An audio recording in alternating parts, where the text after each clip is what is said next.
ভাই কি বলবো, আমি একটা মুভি দেখলাম যার নাম মার্কো। আসলে একটু কথা বলি এই মুভি নিয়ে। মুভির গল্প প্রতিশোধের উপর ভিত্তি করে। গল্পটা খুবই সহজ, তবে প্রতিশোধের লেভেল এতটা নির্মম যে এমন কিছু আমি আগে কখনো দেখিনি ভারতীয় সিনেমায়। প্রথমে মুভির ফার্স্ট হাফ নিয়ে বলি। মুভিটা প্রায় 2.5 ঘন্টা লম্বা। প্রথম হাফ আমার কাছে কিছুটা ঠান্ডা লেগেছে। মুভিতে কি চলছে কিছু বুঝতে পারছিলাম না, আমি কনফিউজ ছিলাম। যাই হোক, এই মুভিটি এতই নির্মম যে তার অর্থ বোঝার জন্য হলেও আপনাদের একবার দেখা উচিত এই মুভিটি। তবে প্রথমার্ধে তেমন কিছুই নেই, দুই একটা দৃশ্যে সামান্য নির্মমতা দেখানো হয়েছে। তার সাথে সাথে স্টোরি বিল্ড আপ চলে, কিন্তু ইন্টারভেল ব্লক থেকে শুরু হয় আসল খেলা। হাত কাটা, পা কাটা, শরীর থেকে অঙ্গ প্রত্যঙ্গ আলাদা করা, ভাই রক্তে ভেসে যাচ্ছে সব।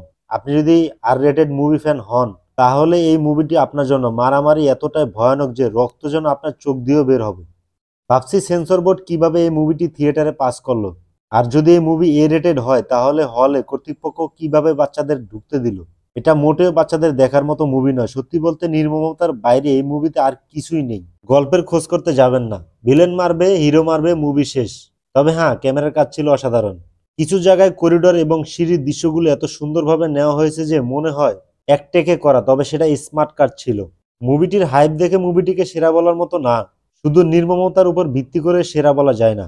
তবে এই মুভিটি দেখিয়েছে যে ভারতীয় সিনেমা আপনার কল্পনার বাইরেও যেতে পারে। কিছু দৃশ্য এতটা ভয়ঙ্কর যে আপনি দুর্বল হলে হয়তো বমি করে ফেলবেন, বিশেষ করে দ্বিতীয়ার্ধে। মুভিতে গান প্রায় নেই বললে চলে, পুরো ফোকাস প্রতিশোধ আর অ্যাকশনের উপর। তবে যখন ছোট বাচ্চাদের উপর নির্মমতা দেখানো হয় তখন মনটা সত্যি ভেঙে যায়। হিরোইজমে ভরা এই মুভিতে হিরো যতই মার খাক কিছুতেই কিছু হবে না, সে শেষ পর্যন্ত উঠে দাঁড়াবে এবং প্রতিশোধ নেবে। আজকের মতো এই পর্যন্তই, দেখা হবে পরবর্তী ভিডিওতে। বিদায়।